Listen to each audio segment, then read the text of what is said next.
শেষ রাতের বাস। রনির অফিস আজকের মতো শেষ। অফিস থেকে এক সপ্তাহের ঈদের ছুটি দেয়া হয়েছে। প্রায় 1 বছর পর ঈদের ছুটিতে বাড়ি যাওয়া হচ্ছে।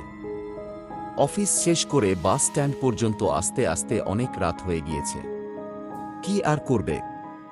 রাত প্রায় 12টা বাজে। রনি বাসের জন্য অপেক্ষা করছে। গ্রীষ্মকাল চলছে, চারদিকে বেশ গরম পড়েছে। রনি দূরে একটা চায়ের দোকান দেখল। সেখানে গিয়ে 1 কাপ চা, এরপর একটা সিগারেট ধরিয়ে বাসের জন্য অপেক্ষা করল। অপেক্ষা করতে করতে যখন রাত প্রায় 1টা বাজল, দেখল এখনো বাস আসেনি। তখনই চায়ের দোকানে থাকা জৈনিক এক ব্যক্তি তাকে বলল, প্রায় 2 কিলোমিটার আগে বাস অ্যাক্সিডেন্ট করার কারণে আজকে রাতে নাকি আর বাস পাওয়া যাবে না। কি মুশকিল! কি করা যায়? তখন হঠাৎই আবার সেই ব্যক্তি বলে উঠল, এখান থেকে কিছু দূর এগিয়ে হেমায়েতপুর ব্রিজ থেকে একটা বাস যায়। বাসটা শেষ রাতের, টিকেটের দামও নাকি কম। তো রনি হেমায়েতপুর ব্রিজে গেল এবং সেই বাসের জন্য অপেক্ষা করল। রাত প্রায় 1:30টার দিকে সেই বাস আসলো। রনি বাসে চড়ে বসল। বাসে উঠে বসার পর আরও অবাক হল, বাসে কেবল সে একা প্যাসেঞ্জার।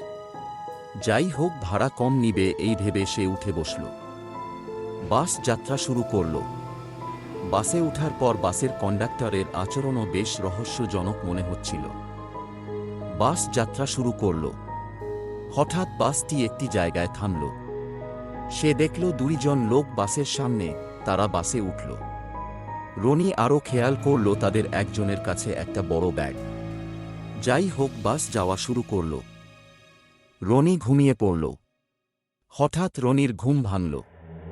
বাসের পিছনের সিটে রনি হঠাৎই কড়মড় আওয়াজ শুনতে পেল। পিছনে ফিরতেই যা দেখল তা দেখে রনির দম প্রায় বন্ধ হওয়ার উপক্রম। রনি দেখল ওই 2 জন লোক সেই ব্যাগ থেকে একটা মৃত বাচ্চার মাথা বের করে খুবলে খাচ্ছে।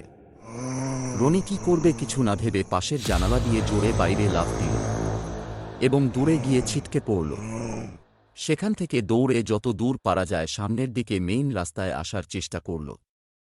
দৌড়াতে দৌড়াতে সে একটা খাবারের দোকান পেল এবং সেখানে থেকে 1 বোতল পানি নিয়ে এক নিঃশ্বাসে পানি শেষ করে দিল। কি ভয় তাই না সে পেয়েছে! সেই রাতটা ওই খাবারের হোটেলেই ছিল রনি। অবশেষে সকাল হলে যথারীতি রনির গন্তব্যের বাস এলো এবং সে বাড়িতে পৌঁছে গেল। তো কেমন লাগলো আমাদের এই গল্প জানাতে ভুলো না কিন্তু।